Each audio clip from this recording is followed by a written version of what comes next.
So this might seem like forever ago, but you might remember in the beginning part of 2022, a lot of companies were telling employees that you have to come back into the office. But then came the Omicron variant, and that was really just raging through the United States, so a lot of companies then delayed going back into the office. These delays were great news for employees because that meant that you can continue doing your morning meetings in your boxers because you can do it on Zoom instead of having to do it in your desk. This great delay to go back into the office really put a big slowdown on the Great Resignation because people didn't have this burning desire to quit their jobs or leave their jobs because they had that flexibility to work from where they wanted because they could still work from home. But this is where we're really starting to see things change, because now that the cases for this pandemic going down and people are forgetting about the pandemic again and people are taking their masks off, employers and companies are saying you need to get back into the office in something called the Great Disconnect, where employers are disconnected with what employees want, and this is now starting to refuel the fire behind, well, the Great Resignation again. As more and more companies are ordering their employees to go back to work, we're starting to see a rise in the Great Resignation again, where people are saying, I don't want to have to go back into the office.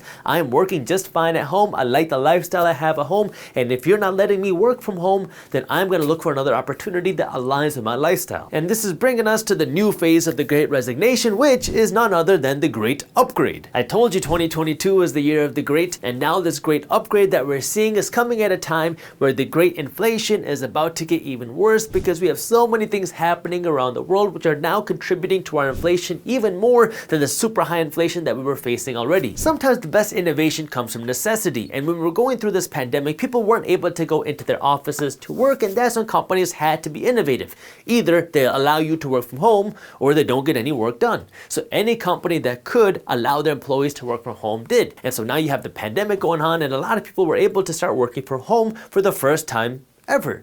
And this became kind of cool because people started to realize, wow, I don't have to drive 30 minutes to work in the morning. I don't have to stand in rush hour traffic. I don't have to fill my gas tank every morning. I can avoid all of that by working from home. And when I work from home, I can wear my boxers in my morning meeting. I can work out in the middle of the day, and I can work till later because I can work on my own schedule. And a lot of people really like that because now you can pick your own schedule. You can work from anywhere you want. You don't have to pay the New York or the San Francisco rent. I mean, if you work in New York and you're working from home, well, technically, you could work out of Mexico if you wanted to. So now you're earning dollars, living off of pesos while you're doing your work off your laptop. Or even if you don't want to leave the country, you can start living the Airbnb lifestyle. Even I did that for a little while. After I got married, my wife and I lived out of Airbnbs for a little bit, and we got to experience different places around the country. Like I spent just over a month living in downtown Chicago, working out of there. I built a makeshift studio in our Airbnb, so I was able to record videos and I was able to work right out of there. But it was really cool because our entire team was working virtually, so I didn't feel like I was missing out on anything. This is why I'm such a big fan of this Great Resignation, because people are starting to realize that there's more to life than just working for a paycheck.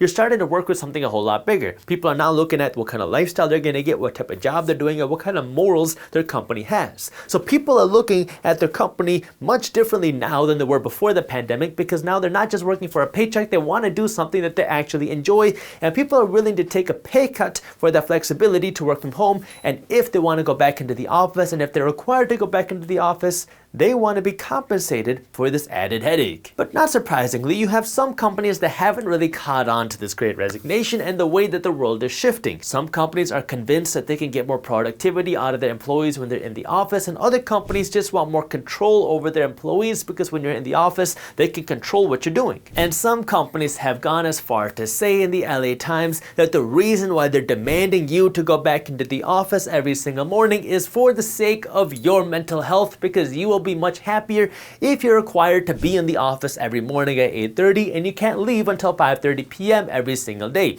You can't make this up. These new demands to get people into the office are now refueling the Great Resignation or the Great Upgrade, where people are now starting to renegotiate their jobs, or they're looking for new jobs because they don't want to be required to go back into the office or live a certain lifestyle that they don't want. And it always requires some sort of catalyst. I mean, the easiest way to understand this is just think about what's going on with green energy. Green energy is much more attractive when oil prices are high, because when you have to pay $100 to fill up your gas tank, it's going to be a lot more attractive for you to go out and buy an electric vehicle because now it's going to save you money in gas. Versus when you only have to pay $35 to fill up your gas tank, then you don't really care about driving an electric car because the gas is cheap, and who really wants to drive a car that doesn't make any noise? If you enjoyed this short clip from my longer videos, here's another clip that I think you'll love. And while you're at it, if you're interested in learning more about how to start generating passive income, our team put together an amazing guide that goes over what passive income is, how to start generating passive income, and different passive income strategies. All you gotta do is click that button right over there.